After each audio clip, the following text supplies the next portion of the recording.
शङ्कराय च मयस्कराय च नमः शिवाय च शिवतराय च भवहराय च महाप्राणदीपं शिवं शिवं भजे मञ्जुनाथं शिवं शिवं अद्वैतभास्करम् अर्धनारीश्वरं त्रिदशहृदयङ्गमं चतुर्दधिसङ्गमं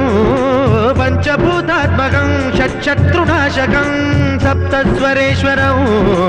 अष्टसिद्धीश्वरं नवरसमनोहरं दशदिशासु विमलम्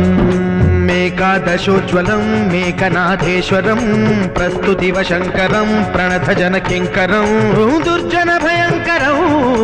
सज्जनशुभङ्करं